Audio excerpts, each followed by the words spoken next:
ఇది TV5 news reader మూర్తికి మాత్రమే, నా ప్రియ హిందూ సోదరులకు కాదు, గమనించగలరు. ఇతగాడు ఏమన్నాడో ఒక్కసారి చూడండి, పిచ్చ కౌంటర్ ఇద్దాం. దానికంటే ముందు మన ఛానల్ని సబ్స్క్రైబ్ చేయడం మర్చిపోకండి. లేకపోతే దశమ భాగం ఇవ్వండి. పని మనుషుల దగ్గర కూడా దశమ భాగాలు దండుకునే పాస్టర్ నేను పిలవలేదు. మీ మీద రెస్పెక్ట్ కొద్ది వాళ్ళని పిలిస్తే కడిగేద్దాం. మిమ్మల్ని ఎందుకు పిలిచా? మీరు ప్రపంచ దేశానాథులతో నిజంగా ఉన్న వీడియోలు నేను చూశాను కాబట్టి మీకు రెస్పెక్ట్ ఇచ్చి పిలిచా. మీలాంటి వాడితో అలాంటి అబద్ధపు వాక్యాలు రాకూడదు కాబట్టి నేను మిమ్మల్ని పిలిచా. రోజు అదే అబద్ధపు వాక్యాలతో బతికే పాస్టర్లు నేను పిలవలే, గుర్తుపెట్టుకోండి.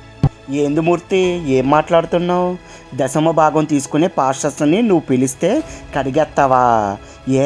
నీ సాములోరు ఉన్నారే, ఫర్ ఎగ్జాంపుల్ చిన్నజీయారు, చాగంటి, గరికపాటి, అలాగే ధర్మరక్షణ పేరుతో అడుక్కు తినే బ్యాచ్ ఉంది చూడు, కరుణాకరు, లలిత్, రాధామనోహరు, హమారా ప్రసాద్, వీళ్ళు ఏమన్నా కష్టపడి బస్తాలు మోసి సంపాదించి కడుపు నింపుకుంటున్నారా ఏంటి?